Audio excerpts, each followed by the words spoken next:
Muito boa noite, meu querido irmão, minha querida irmã. Que bom que hoje nós estamos juntos e mais próximos nessa nossa nova modalidade, né? Graças a Deus, Deus foi bondoso para conosco e conseguimos fazer essa nossa primeira live. Antes estávamos gravando os nossos cultos e os meninos estavam produzindo os cultos, né? O Gabriel Martins, Gabriel Costa, João Pedro, o Matheus Neri. Então os irmãos estavam fazendo essas produções, nós gravávamos aqui, o presbítero Paulo e eu, ia toda a gravação, toda a técnica, né, para eles trabalharem lá e depois postarem aos domingos. E graças a Deus nessa semana, nós depois de algumas semanas, né, tentando, graças a Deus conseguimos esquematizar aqui para que pudéssemos fazer uma live, uma transmissão ao vivo com uma qualidade boa. Isso é muito bom. Então, que bom que você está aqui, que bom que nós vamos cultuar ao Senhor juntos nessa noite. E eu queria te dar um tempinho aí para você convidar, antes de nós conversarmos o nosso culto, convidar o seu querido amigo, seu querido familiar, para que prestemos juntos culto ao Senhor nessa noite, ainda que distantes fisicamente. A nossa intenção é estarmos unidos num só coração, adorando o nosso Senhor. É uma ferramenta que temos. Nós ainda estamos sob o decreto, né, do nosso município, que suspendeu temporariamente as atividades presenciais da igreja.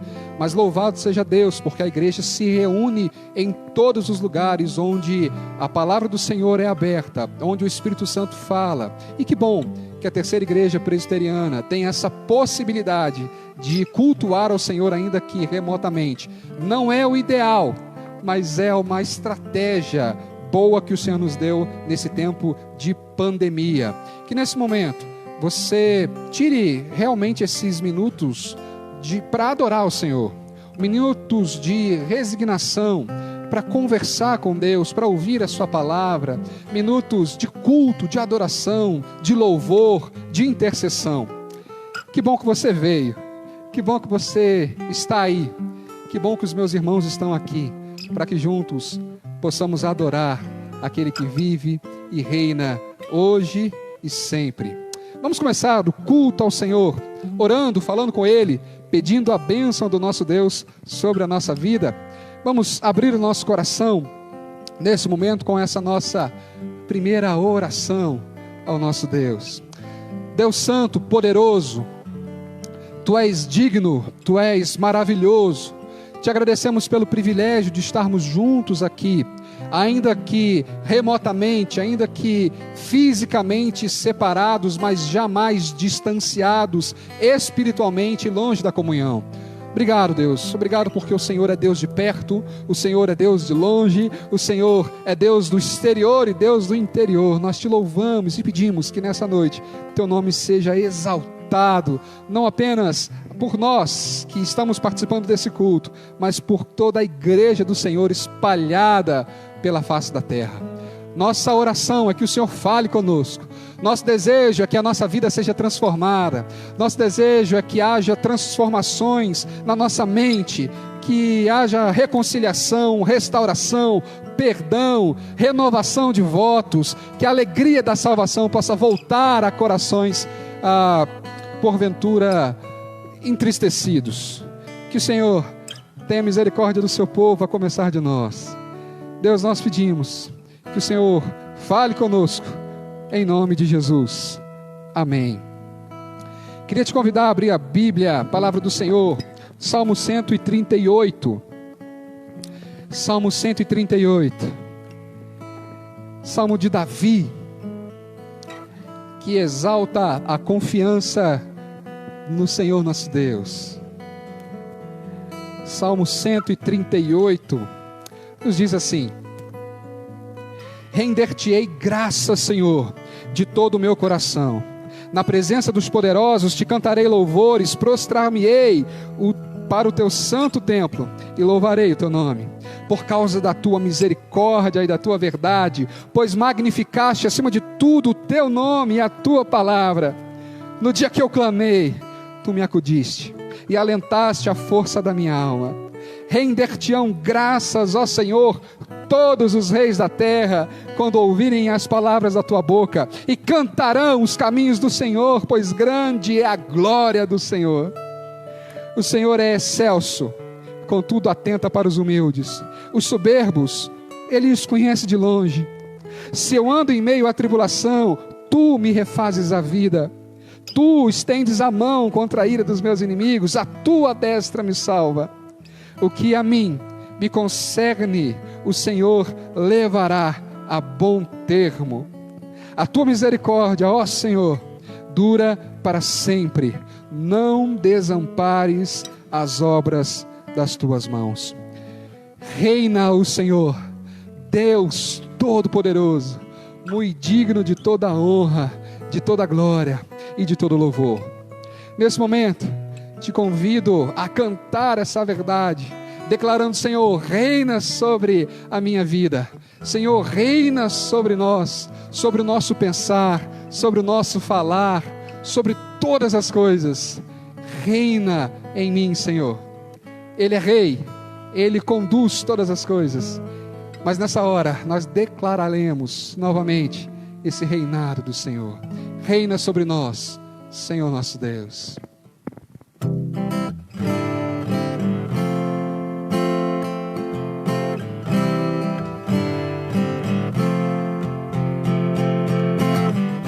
Sobre toda a terra tu és o rei, sobre as montanhas e o pôr do sol. Uma coisa só, meu desejo é: vem reinar em mim, Senhor, reinar em mim com o teu poder.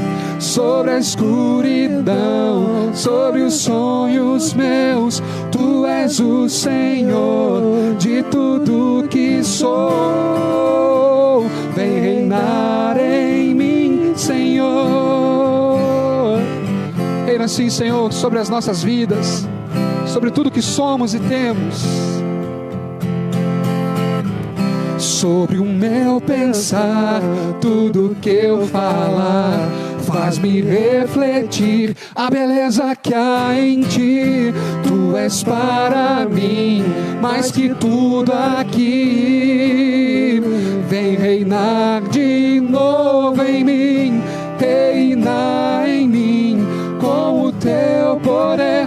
Sobre a escuridão, sobre os sonhos meus, tu és o Senhor de tudo que sou. Reina em mim, Senhor, reina em mim com o teu poder. Sobre a escuridão, sobre os sonhos meus, tu és o Senhor de tudo que sou. Vem reinar em mim, Senhor, vem reinar em mim, Senhor, vem reinar em mim, Senhor.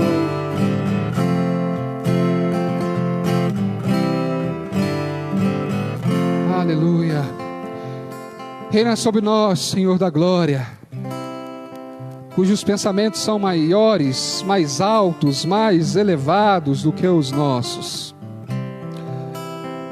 Porque do Senhor, para o Senhor, pelo Senhor são todas as coisas. Ao Senhor seja toda a honra, toda a glória, todo o louvor. Mesmo quando nós não conseguimos entender, que nós possamos nos render ao Senhor. Porque de fato, quem conheceu a mente do Senhor, ou quem foi seu conselheiro, quem primeiro deu ao Senhor para que pudesse ser restituído? Porque dele, por meio dele, para ele são todas as coisas. Por isso, a ele seja dada toda a honra e glória, hoje, sempre, eternamente. Amém.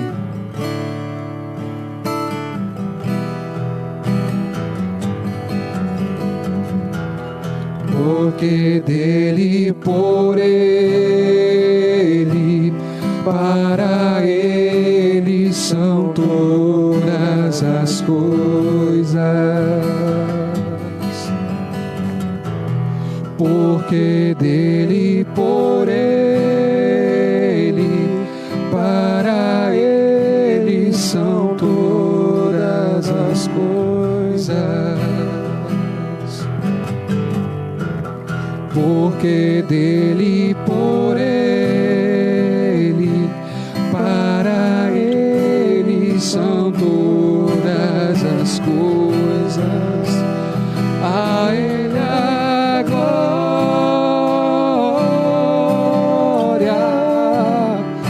a ele a glória,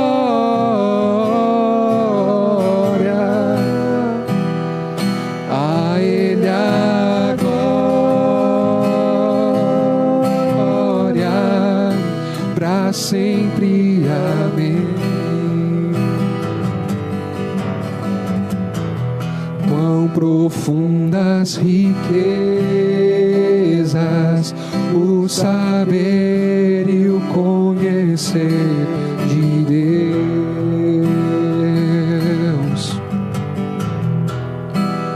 quão insondáveis seus juízos e seus caminhos,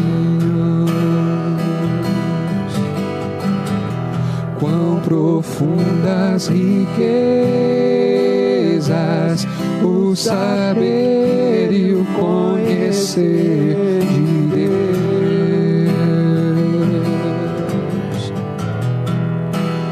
quão insondáveis seus juízos e seus caminhos. A ele a glória,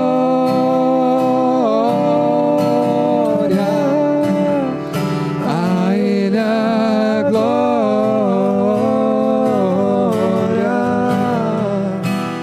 a ele a glória,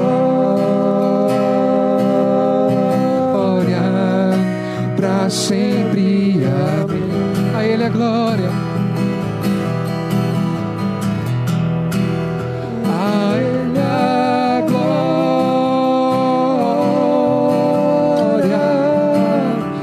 a ele a glória,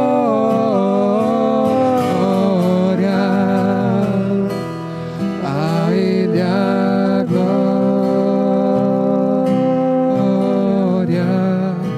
para sempre. Amém. Senhor, louvado seja o teu nome. A ti seja toda a honra, toda a glória, todo louvor, pelos séculos dos séculos. Render-te-ei graças, Senhor, de todo o meu coração. Senhor, nós nos prostraremos diante do teu santo templo e louvaremos o teu nome, por causa da tua grande misericórdia, por causa da tua verdade, por causa do teu poder. Glória e majestade estão diante do Senhor. Te bendizemos, te louvamos, te adoramos, em nome de Jesus. Amém. Queria convidar o presbítero Paulo a estar aqui.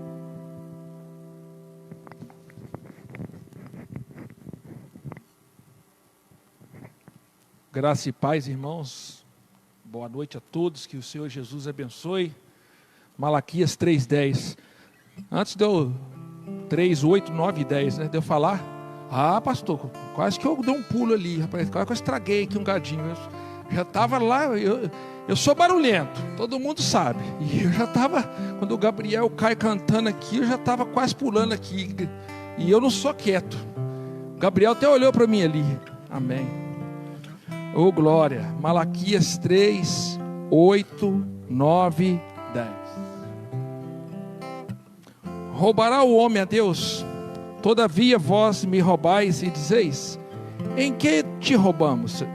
Nos dízimos e nas ofertas? Com a maldição sois amaldiçoados. Porque a mim me roubais, vós a nação toda?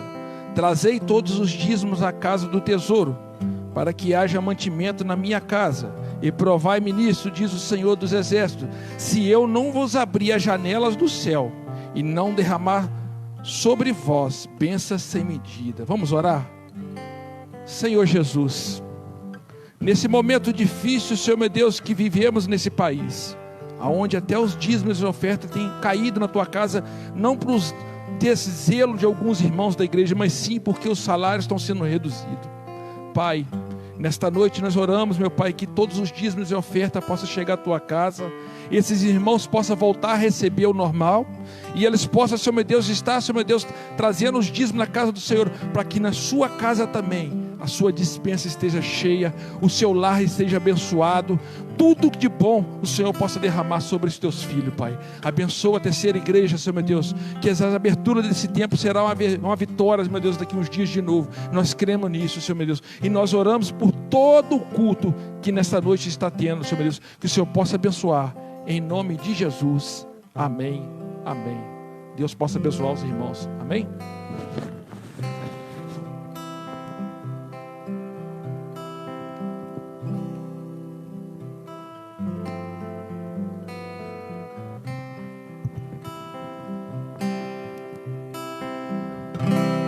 Não tenho palavras para agradecer tua bondade.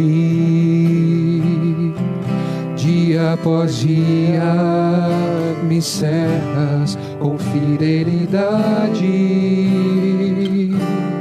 Nunca me deixes esquecer que tudo que tenho, tudo que sou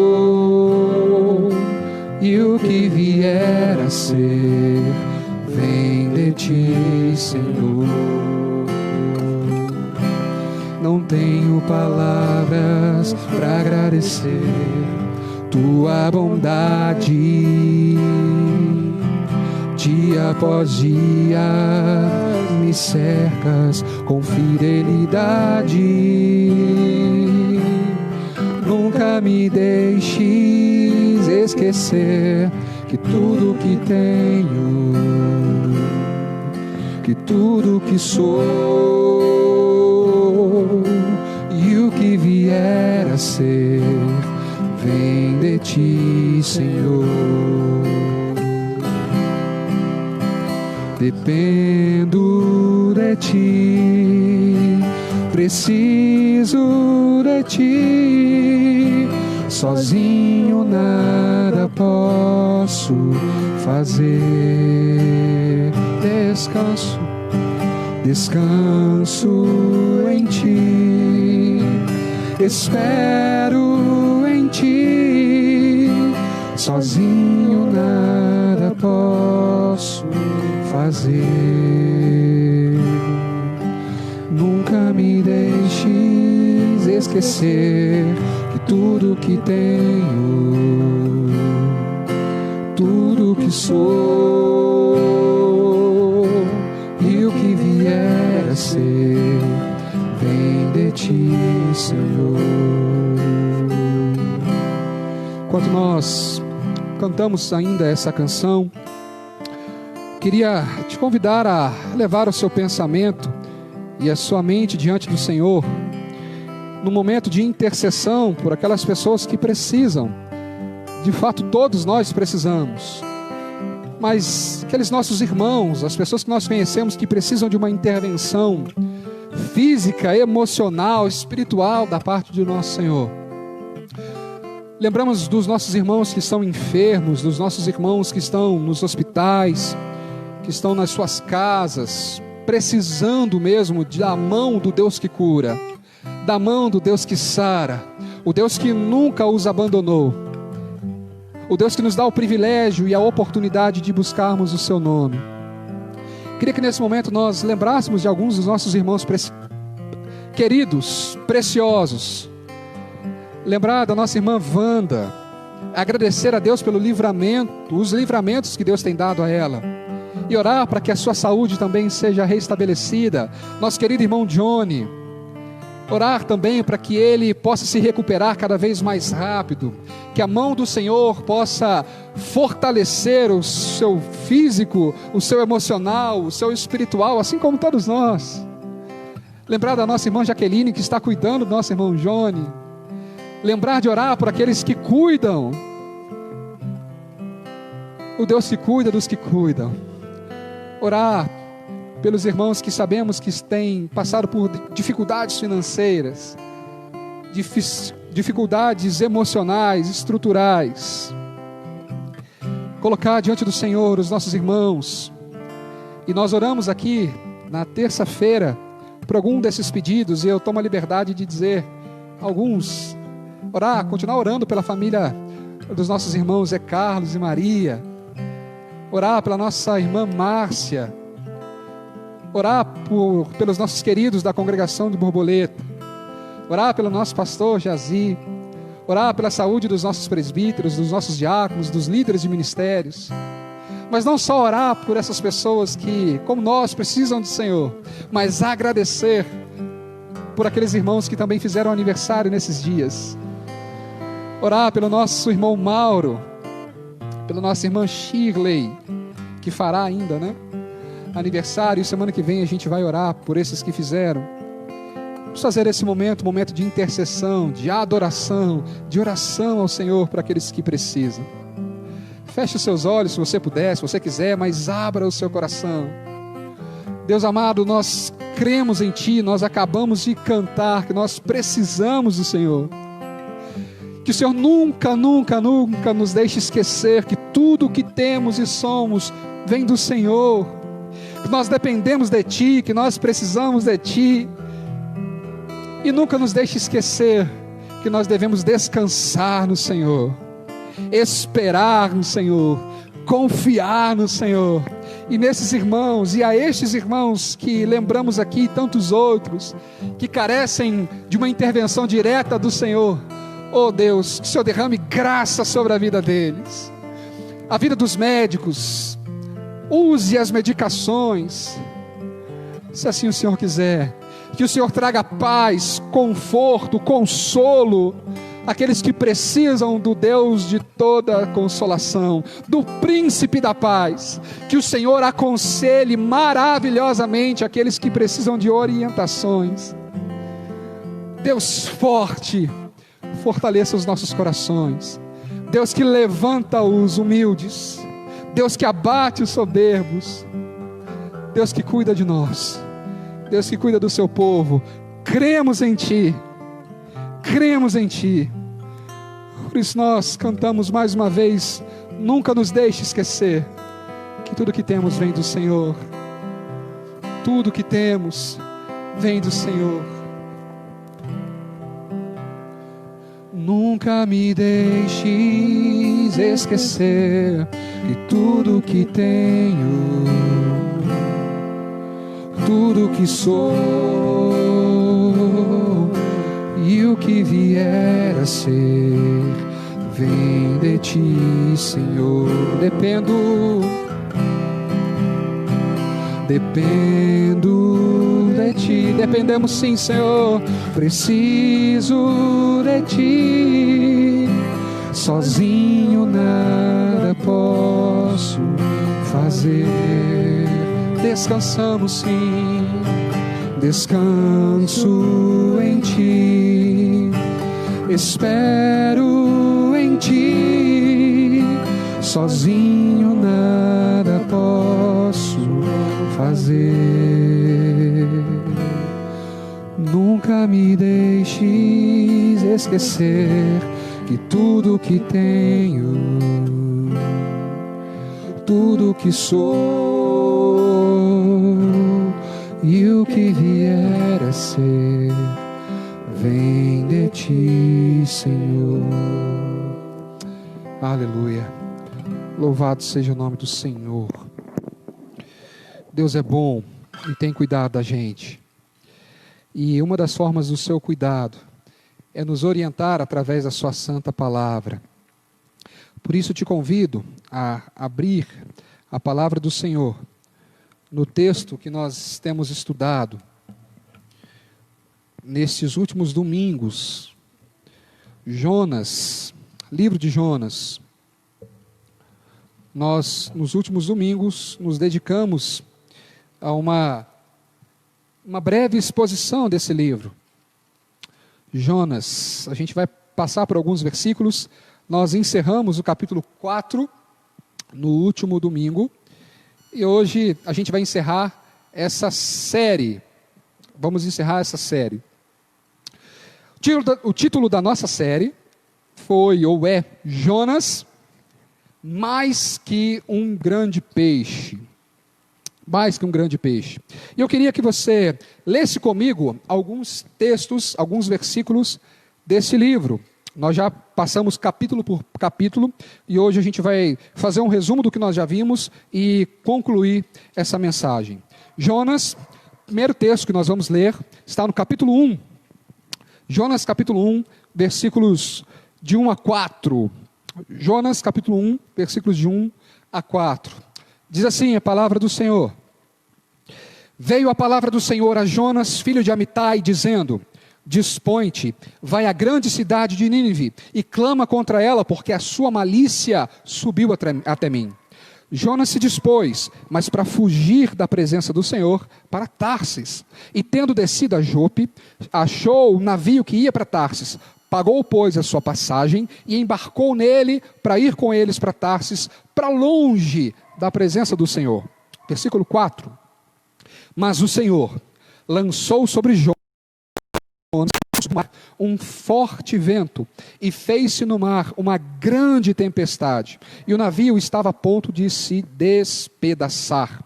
Versículo 7. Diziam uns aos outros, os marinheiros: Vinde, lancemos sortes para ver, ou para tentar descobrir, por causa de quem nos sobreveio esse mal. E lançaram as sortes e caiu então sobre Jonas. Versículo 9. Quando ele foi questionado, o que aconteceu? Quem é você? Ele diz: Sou hebreu e temo ao Senhor, o Deus dos céus, que fez o mar e a terra. Versículo 15 de Jonas. E levantaram Jonas, depois dessa declaração, e o lançaram ao mar, e cessou o mar a sua fúria. 17. Deparou o Senhor um grande peixe para que tragasse a Jonas, e este esteve na barriga do peixe, ou Jonas esteve na barriga do peixe 3 dias e 3 noites. Capítulo 2, os 2 primeiros versículos apenas. Então Jonas, do ventre do peixe, orou ao Senhor seu Deus e disse: Na minha angústia clamei ao Senhor e ele me respondeu.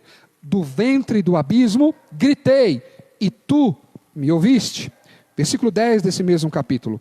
Falou, pois, o Senhor ao peixe, e este vomitou a Jonas na terra. Capítulo 3, versículos de 1 a 3. Veio a palavra do Senhor então, uma segunda vez a Jonas, dizendo: Dispõe-te, Jonas, vai à grande cidade de Nínive e proclama contra ela a mensagem que eu te digo. E aí sim, levantou-se Jonas, foi a Nínive, segundo a palavra do Senhor. A Nínive, ou a cidade de Nínive, era muito importante diante de Deus e de 3 dias para percorrê-la. Versículo 5. Os ninivitas creram em Deus e proclamaram um jejum e vestiram-se de panos de saco, desde o maior até o menor.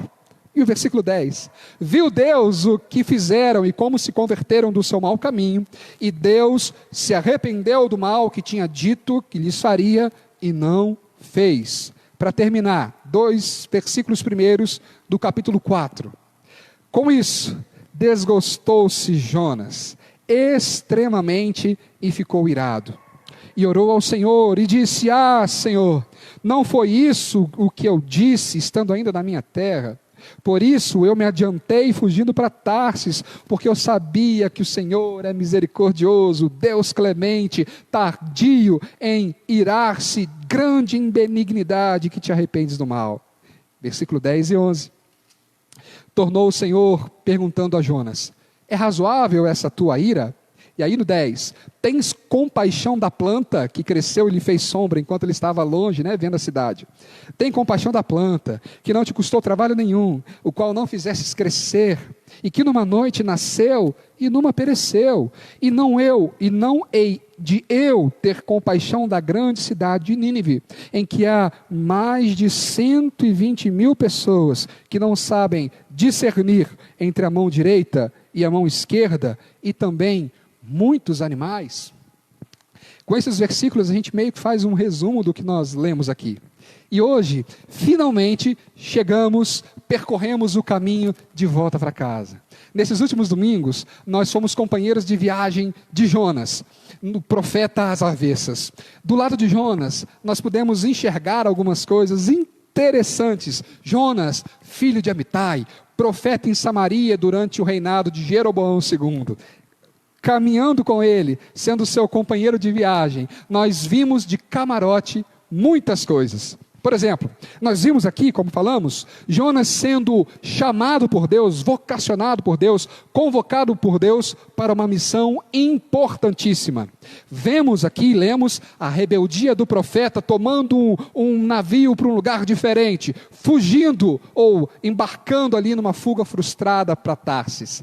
Vimos Deus encontrar no porão de um navio, e vimos o desespero dos marinheiros que, perdidos, acabaram encontrando com Deus. Vimos a declaração de fé do profeta antes de ser lançado no mar, e vimos uma das mais profundas, literalmente, uma das mais profundas orações no ventre do peixe, com um belo corolário: ao Senhor pertence a salvação. Nós vimos Deus reconduzindo Jonas à missão. Nós vimos Deus estender a misericórdia a um profeta, a um réu confesso e a uma cidade arrependida. Nós lemos isso aqui também. Nós vimos um profeta limitado pelas suas ideologias, irritado por Deus ser Deus.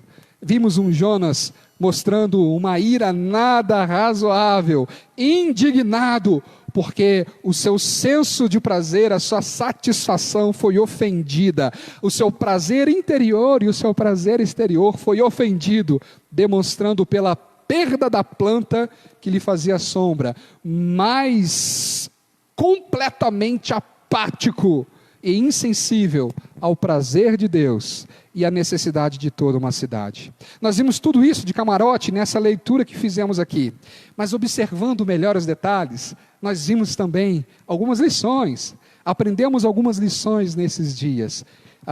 Nós aprendemos lá atrás, em primeiro lugar, sobre a soberania de Deus. Deus é soberano. Deus está no controle de todas as coisas. Deus dá a missão a Jonas. Deus controla todos os cenários aqui no livro. Deus dá a missão a Jonas. Deus controla o mar. Deus controla os ventos. Deus controla o acaso. Pensa só, gente. Deus controla o, entre aspas, acaso. Os marinheiros que não eram tementes a Deus lançam sortes e caem quem? Jonas. O acaso não existe. E não estou dizendo para você ler Kardec, como você já deve ter lido aí em alguns lugares. O acaso não existe, o que acontece, o que existe é a mão de Deus governando todas as coisas. Deus controlou ali a vida dos marinheiros sendo poupadas. Deus controlou o peixe que engoliu Jonas, que vomitou Jonas. Vemos Deus controlando todas as coisas. Vemos Deus controlando a planta que nasceu para lhe fazer sombra. Vemos Deus controlando o vento que bateu ali, o sol, o verme que comeu a planta. Vemos Deus controlando coisas grandiosas e coisas quase que microscópicas. Vemos Deus controlando a tempestade e vemos Deus controlando um verme para comer uma planta. Vemos Deus com misericórdia da cidade e vemos com Deus com misericórdia de um profeta fujão. Nós vimos em segundo lugar, estou fazendo um apanhado do que nós vimos, e não se preocupe, não vou me estender muito. Nós vimos que o peixe não era o problema, não era o grande problema, mas o fato de que Deus não tolera o mal, seja lá ou cá, seja em Nínive ou em Israel, seja no outro ou seja em mim. Vimos isso nos primeiros versículos. Deus não faz pensando que Ele não tolera o mal. Deus não faz acepção de pessoas, nem em sua misericórdia, nem em sua disciplina. Deus não tolerou a maldade dos ninivitas e enviou Jonas para os advertir. Mas Deus também não tolerou a desobediência de Jonas e agitou agitou o mar através da tempestade para que ele pudesse refletir sobre quem Deus era. Nós vimos que é inseguro todo lugar longe da vontade do Senhor. Nós vimos que Jonas correu para o fundo de um navio e tentou ali ficar quietinho, mas até nos nossos esconderijos nós somos encontrados por Deus, seja em Jope, seja no navio, seja em Tarsis, em Nínive, em Juiz de Fora, em qualquer lugar onde você está nos vendo, nos ouvindo, não há lugar seguro o suficiente. Estamos longe da vontade de Deus. Nós estamos em perigo quando a nossa confissão de fé é diferente ou está desalinhada com a prática da nossa fé. Nós vimos isso quando os marinheiros questionam a Jonas: quem é você, Jonas? Quem é você, Jonas? Não, né? O que você está fazendo aqui? Quando as sortes são lançadas sobre ele, versículo 8, declara-nos agora, que ocupação é a tua? De onde você vem? Qual é o teu povo? E Jonas faz uma declaração maravilhosa. O que ele diz no versículo 9? Sou hebreu, sou crente, sou religioso, sou espiritual, eu sou hebreu, temo ao Senhor, o Deus de tudo isso aí, Deus dos céus, do mar e da terra. Eu temo o Senhor, Deus soberano sobre todas as coisas. Ele cria, ele confessava, a sua boca pregava, mas o seu coração não obedecia ao Senhor Deus dos céus e da terra. Os marinheiros tiveram mais sensibilidade e sensatez do que Jonas. Ele diz: homem do céu, fazendo igual o Paulo Henrique aqui, né? Homem do céu, você crê num Deus que é todo poderoso, e como é que você está em rebeldia contra Ele? Nós estamos num lugar inseguro, quando a nossa confissão de fé está desalinhada com a prática dessa nossa fé. Jonas cria uma coisa e praticava outra. A sua teologia estava em descompasso com a prática. Ele era ortodoxo de cabeça, mas herege de conduta. Infelizmente, a gente vê tanta gente assim, né?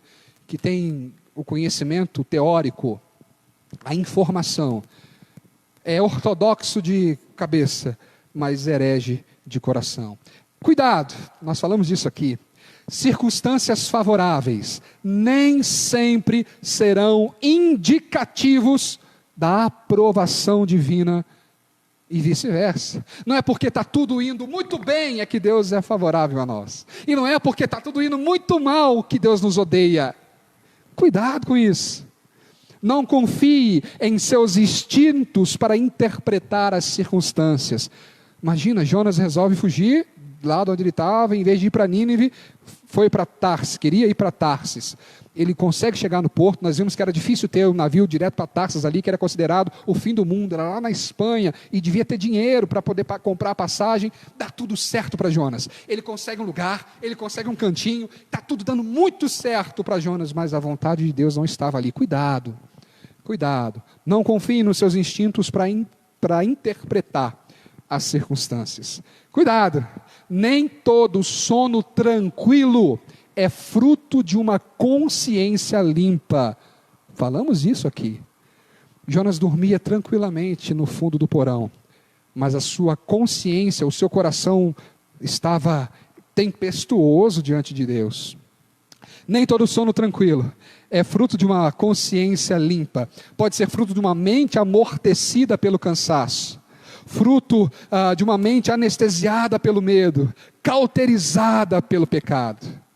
Porém, embora todo lugar seja inseguro, se estamos afastados de Deus, podemos e devemos fazer da oração nosso lugar de refúgio. Jonas capítulo 2, do ventre do peixe, ele ora a Deus. E aí um dos exemplos que nós temos aqui, é que as nossas orações devem estar encharcadas de escritura, da palavra de Deus. Jonas faz 11 citações nesses versículos, 10 versículos, 11 citações nesse capítulo 2. Nossas orações devem estar encharcadas da palavra de Deus. Jonas nos ensina aqui que a oração como nosso lugar de refúgio pode ser feita de qualquer lugar geográfico. Jonas estava no ventre do peixe. Gente, isso é maravilhoso demais. Jonas, que tentou fugir da presença de Deus no porão de um navio, implorou para ser encontrado no lugar mais profundo, que era o ventre do peixe. E louvado seja Deus, porque ele foi achado, ele foi encontrado. Nós podemos orar de todo e qualquer lugar geográfico, mas podemos orar também de todo e qualquer lugar espiritual. Jonas estava em rebeldia, Jonas estava em pecado. E ele volta-se para Deus, como aquele filho pródigo, lembra-se da misericórdia do pai e diz: eu quero voltar. Então Jonas nos ensina que é preciso uma mudança, uma percepção, uma transformação, uma convicção de que Deus é de fato Deus e controla, domina todas as coisas, sendo então misericordioso. E nós aprendemos dentro dessa questão de oração, no capítulo 2, que a oração também não elimina a ação. Chegamos no capítulo 3. Jonas ora, Jonas fala com Deus, e Deus ouve, Deus ordena que o peixe vomite Jonas em terra, e dá novamente uma mensagem, uma missão: Jonas, vai, pregue. Oração, meus irmãos, nós aprendemos no livro de Jonas, não elimina a ação. E sempre após uma ação pontual e salvadora de Deus, sempre há uma resposta missional da parte do homem. Sempre após uma intervenção poderosa de Deus, gloriosa de Deus, graciosa de Deus, há uma resposta missional. Perdão, bênção, cura, tudo isso trazem consequências necessariamente missionais. A gente vê isso na Escritura. Deus cura, Deus salva, Deus restaura, para que você e eu proclamemos esse Deus, anunciemos esse Deus, falemos da misericórdia e bondade dEle. Necessariamente, se você recebeu alguma bênção, proclame o Senhor. Seja grato ao Senhor, fale da bondade, da beleza desse Senhor. Vimos no capítulo 3 sobre a graça invencível de Deus, a graça que restaura o nosso propósito de vida, como era o caso de Jonas aqui, e nos reintroduz à missão. Deus concede a Jonas uma segunda chance, mostrando que quem foi realmente lançado no mar, na profundeza das águas, não foi Jonas, mas foi a sua culpa, foi a sua falha, mostrando que a graça de Deus triunfa sobre as nossas fraquezas e predileções. Vimos aqui nesse capítulo 3 que a graça invencível de Deus não faz acepção de pessoas, e ainda que Jonas tenha sido lançado no profundo, Cristo nosso Senhor foi mais fundo ainda, desceu não apenas às profundezas, ou não às profundezas dos mares, mas Cristo desceu às profundezas da morte, para que fôssemos resgatados da ira de Deus. Louvado seja Deus, louvado seja nosso Senhor. Vimos que, por fim, no capítulo 4, que a misericórdia de Deus nos incomoda, ou ela pode nos incomodar. Quando a misericórdia de Deus pode nos incomodar? Quando a nossa percepção da realidade está equivocada, está errada. Por quê? Porque a misericórdia de Deus muda o nosso centro gravitacional de importância. Ele muda o nosso senso de senhorio sobre todas as coisas. A misericórdia de Deus, os atributos de Deus, a glória de Deus nos fazem ver que o mundo não orbita ao redor dos nossos desejos, mas é governado pela mão de um Deus soberano e todo-poderoso. Vimos que a misericórdia de Deus, no capítulo 4 aqui de Jonas, quando ele fica de Senhor, é melhor morrer do que viver. Que a misericórdia de Deus incomoda um coração egoísta e pecaminosamente ideologizado. Vimos que a mensagem de Deus não serve, não é refém das nossas ideologias. E a gente precisa tomar cuidado. Se as ações de Deus te incomodam, se a misericórdia de Deus te incomoda, pode ser porque a sua realidade, a minha religiosidade, nossa religiosidade esteja sendo pautada pelos interesses do nosso coração, pelas nossas predileções, pelos nossos caprichos. Alguns pontos ainda estavam opacos, obscuros na visão de Jonas, em razão do seu lugar na história da redenção.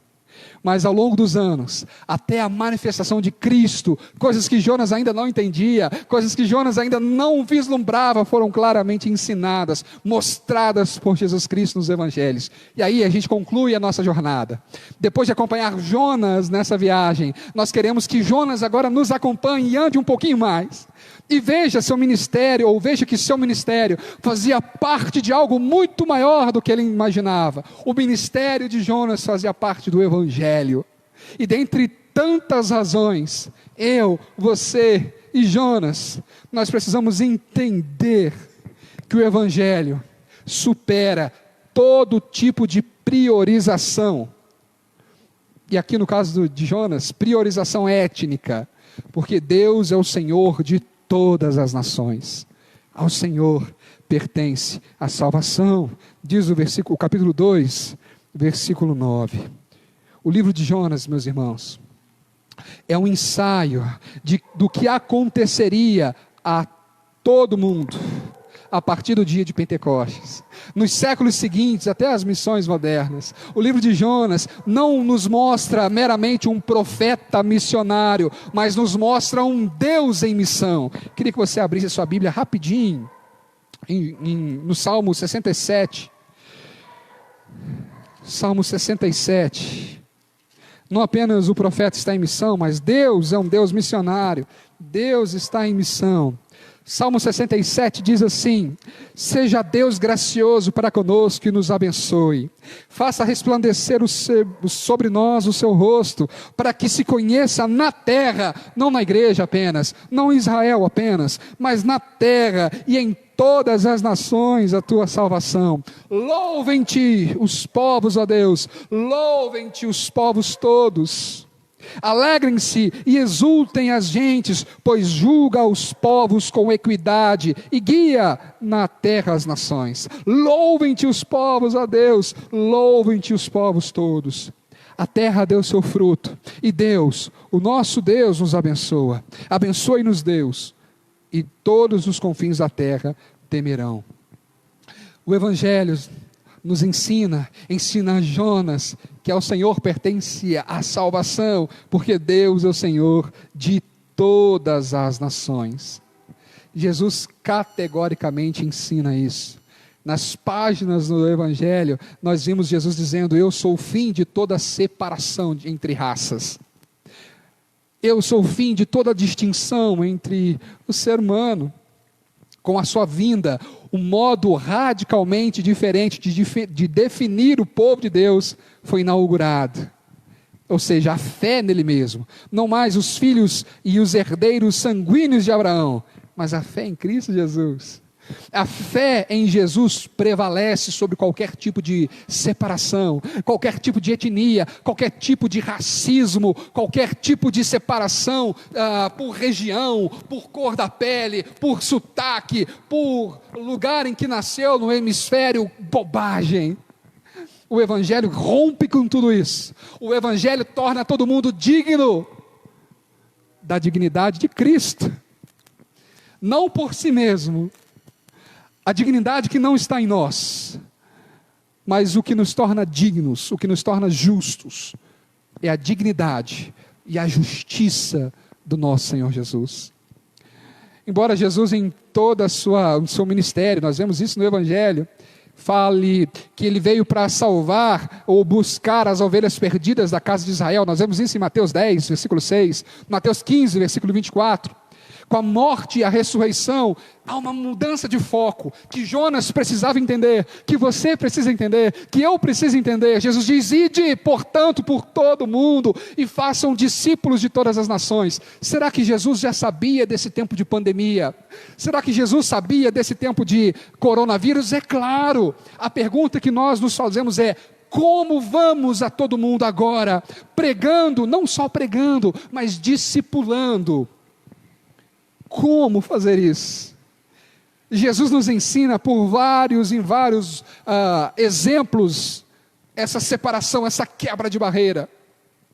Nós vimos Jesus contando a história do bom samaritano, em que o estrangeiro é mostrado como um herói. Nós vimos na história dos 10 leprosos, lá em Lucas capítulo 17, o único que volta para agradecer é justamente um samaritano. Na história da cura daquela mulher grega, de origem sírio-fenícia, Marcos 7, 26. Vemos Jesus contando a história dos reis magos, provavelmente persas, vindos também da Arábia, para adorar o menino Jesus. Nós vemos a história que Jesus expulsa os vendedores do templo, dizendo: a minha casa é casa de oração para todas as nações.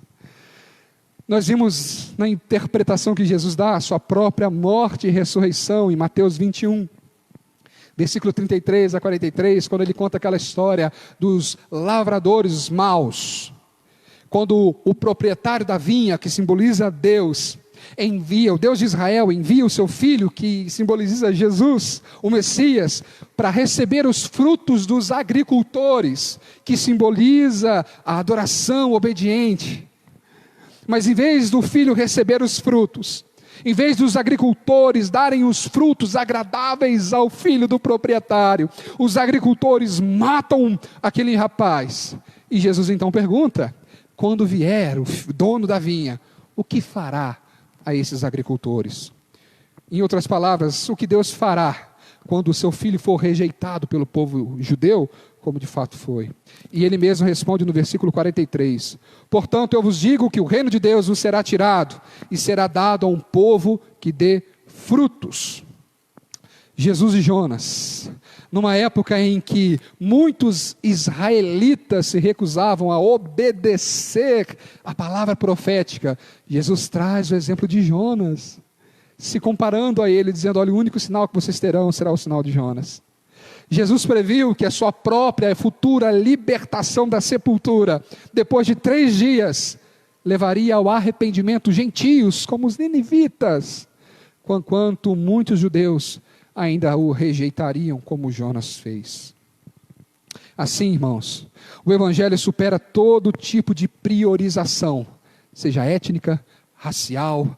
O Evangelho quebra todo o preconceito. E aqui eu digo para você: se isso faz parte da sua vida, ore para que a conversão seja genuína.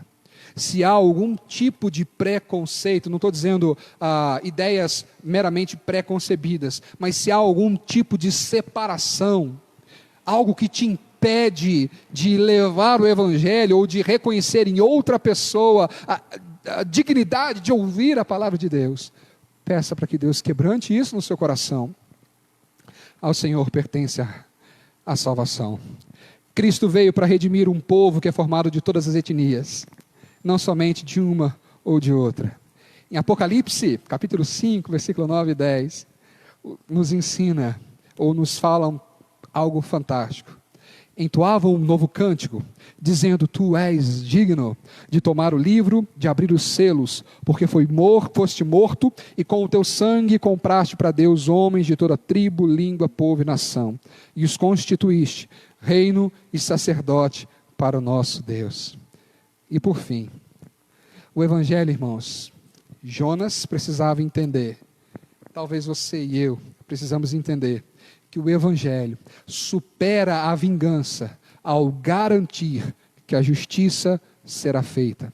Jonas tinha essa inquietação no coração, mas o Evangelho nos ensina, ou ele supera a vingança ao garantir que a justiça será feita.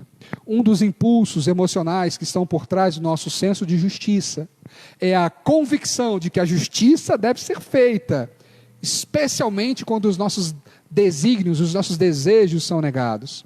E quando nós temos a impressão de que os nossos desejos não serão realizados, que a justiça não será realizada em relação a nós, nós sentimos a necessidade de tomar em nossa própria mão. Nós fazemos isso em nosso cotidiano, quando nós usamos, por exemplo, as nossas redes sociais, os nossos círculos de relacionamento, e destilamos ali toda a nossa busca, o nosso apelo pela justiça.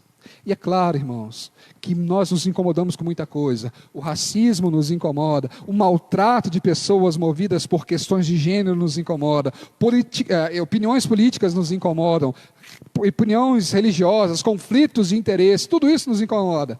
Mas diante desse impulso, o Evangelho vem com uma dupla mensagem.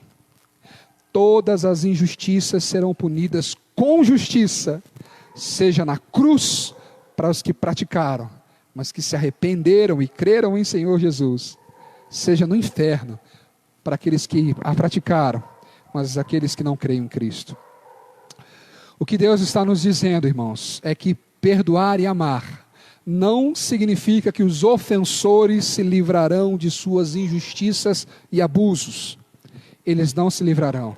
Se eles vierem a crer em Jesus, seus pecados serão cobertos pelo sangue de Cristo.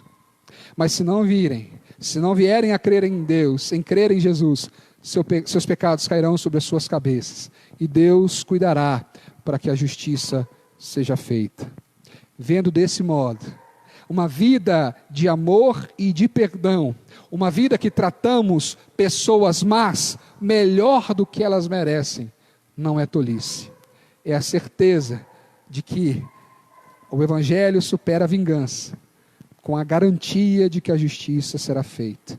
A misericórdia e a vingança de Deus nos libertam da amargura que destrói a nossa alma com ódio, com raiva, com acusação, com vingança. E aí, o livro de Jonas termina com uma pergunta: é razoável essa tua ira? Na verdade, o próprio Deus vai trabalhando isso no coração dele.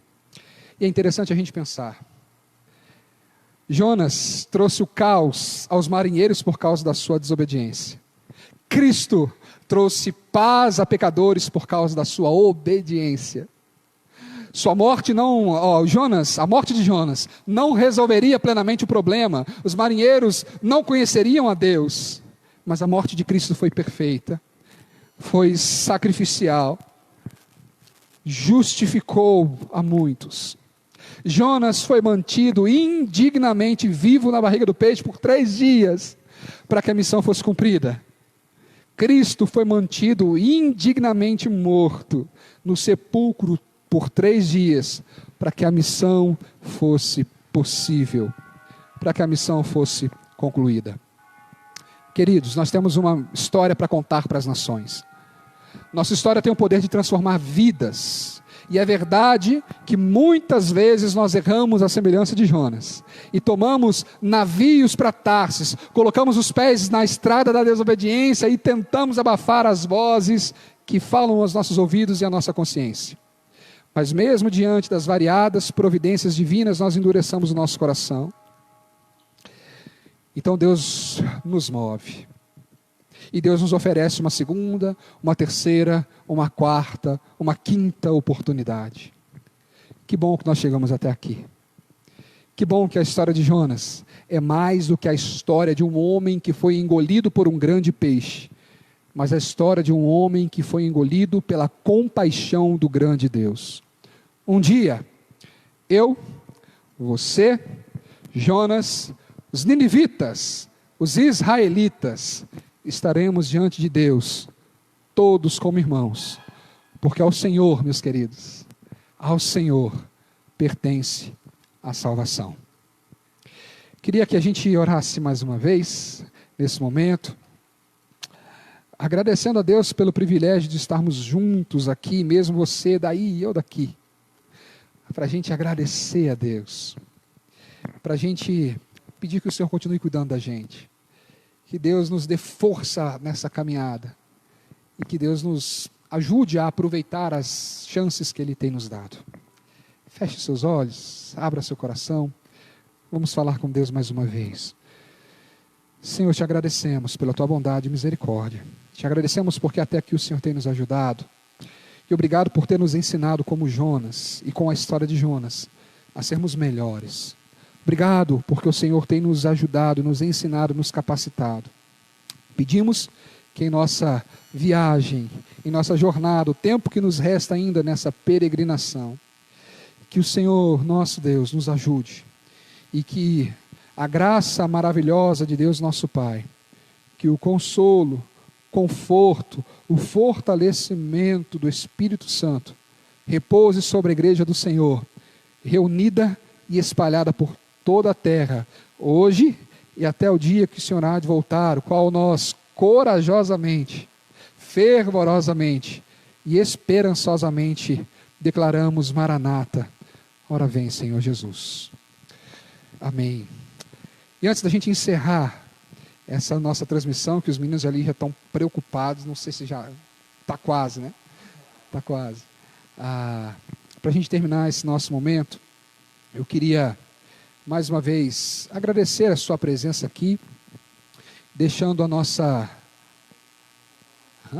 eu queria chamar o Gabriel aqui, Caio também, para a gente encerrar cantando um amém, como nós sempre fazemos aqui. E ia tentar mandar uns abraços aqui, mas eu não sei. Até domingo que vem a gente aprende aqui. Mas que bom que você esteve aqui com a gente, que Deus continue te abençoando. Vou mandar só 2 abraços rapidinho aqui. Primeiro, para o nosso pastor Jazi, que manda um abraço para vocês, para todos vocês, para a nossa igreja. Nosso pastor, conversamos hoje durante o dia, então ele manda um abraço para vocês. Sim, boa, Paulo. Um abraço para vocês, para toda a nossa comunidade, um abraço também para o nosso pastor, um abraço para os nossos irmãos da congregação de Borboleta, que Deus esteja abençoando vocês também, nossos irmãos queridos lá da congregação. Pastor Renato Corumbá, que nos ajudou aqui também com a viabilização aqui de algumas orientações, esteve com a gente nessa semana, nos ajudando com a transmissão e com as coisas.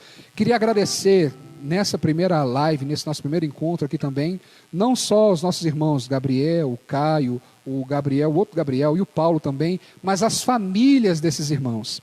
A família desses irmãos que tem nos cedido eles aqui muitas vezes, às vezes o dia inteiro, às vezes a noite inteira para estar aqui, estar fazendo o melhor para o Senhor. Então, às vezes a gente aparece aqui, mas quem faz o trabalho duro mesmo, o trabalho pesado, são os meninos João Pedro também, Mateus Nery, e os outros que estão nos ajudando. Que Deus continue abençoando a vida de vocês e a vida da família de vocês. Lídia, obrigado também por ceder o Paulo. Paulo tem sido bênção para a gente aqui em todas essas nossas gravações. Tem deixado a gente mais gordo, né? Graças a Deus, Paulo tem abençoado a gente aqui também. E eu queria mandar 2 abraços aqui de 2 pessoas que eu conheci hoje, Raquel e Daniele. Que Deus continue abençoando a sua vida. A gente ainda... infelizmente não pode abrir as portas do templo, mas os nossos corações, o coração da Terceira Igreja já está aberto não só para vocês, mas para todos quantos amam a vinda do Senhor. Então, muito obrigado, que Deus continue te abençoando a vida de vocês, vocês que compartilharam, vocês que assistiram, vocês que cultuaram o Senhor. E se Deus assim permitir, domingo que vem nós estaremos novamente aqui, adorando e cultuando ao Senhor. Então, para a gente encerrar, vamos cantar um amém, e que Deus te dê uma boa semana, em nome de Jesus.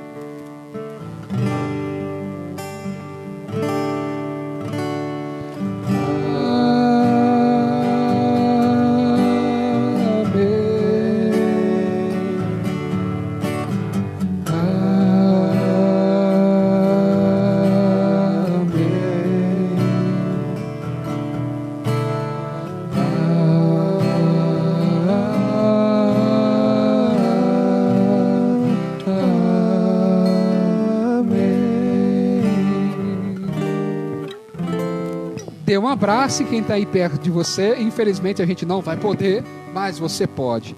Deus te abençoe, uma boa semana, em nome de Jesus.